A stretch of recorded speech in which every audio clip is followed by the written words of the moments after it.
Hey, wanted to share something. We live in a day and age where people are free to say whatever. Social media is now the media of, our opinions, our thoughts. But do we know where our opinions and thoughts are coming from? And what are their purpose? Usually when there's something that happens in the media, kind of event or a situation, everyone gets on to what happens and they communicates their opinions. This is what I believe why they call, cancel culture, different types of cultures that almost like destroy something that was established through their communication. I believe when we begin to understand the importance of what it means to be human, what it means to communicate based on something we see, I believe if we understand that, we would do less gossip or tearing down and do more building up because we're all one. The golden rule is do unto others like you want others to do to you. So, on your worst day, how would you want someone to see you and serve you?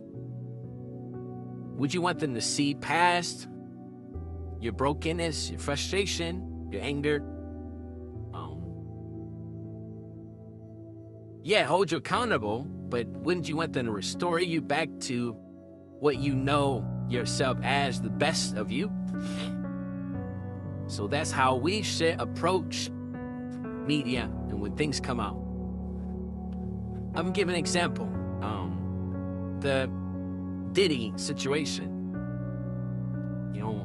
You got the documentary coming out or having come out, and everybody's like rooting for justice in the name of paying back what Diddy had deserved, right? But how many of us can see our own lives, our own struggles, and have that same animosity for, have that same, get up, How many of us are willing to do that?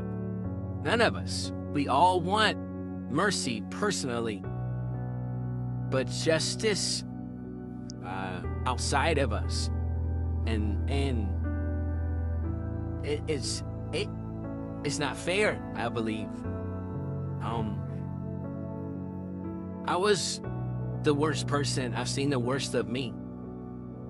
And I thought I couldn't get out of it. And I realized, looking back, that worst side of me wasn't really me. It was me being blind. Scriptures call it being in the dark, in darkness. So imagine a dark room or a dark world where you have no light. People are going to be stepping on each other, stumbling over each other, pushing each other out the way, fighting. There's going to be so much chaos because there's no vision.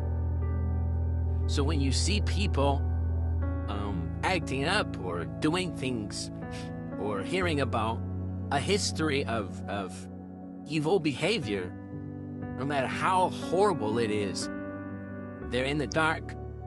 And instead of seeking it to just burn that dark room down, we should seek to find a light switch so that we can illuminate the room and people in the room, the person in the room, see who they really are and convince them of who they really are. And so that's how we should do this situation with Diddy. Yes, there's need for to sit a person down when they're just so in pride mode. There's a need for them to humble themselves. And there may be a need for jail. But jail should not be the end. Jail should be the means to an end. The end should be this person restored. If we're spiritual beings, we should see ourselves in each other and should serve ourselves in each other. And we should serve that person into identity, into memory, into remembrance. So to those who are watching what's going on, and if you've seen the documentary, don't let the cultural way of just following a trend, don't let it suck you into the narrative of judging a person prematurely, and judging a person without discernment that you're judging yourself as well. In the movie The Matrix, the fourth one, there was something called the swarm, and it was when the agents would use people to destroy a person. And so they just tap a button, and immediately that swarm, every single person, no matter who they were in that world, they would just get turned on like a robot to attack a specific person. Hence, cancel culture. When you hear things and you feel that impulse, you are being summoned. You are being summoned to be a part of that cancel culture narrative. So it's important to resist that, to recognize it and resist it, so that you're not moving with the matrix system, so you're not obeying the system of darkness that seeks to divide us. These systems are trying to divide us. There's only one life that's trying to unite us, and that's the life from within. The false life, the ego, is trying to divide us. And so, relook at what's going on with this situation of Diddy. Pray for him, pray for his family, pray for his mind.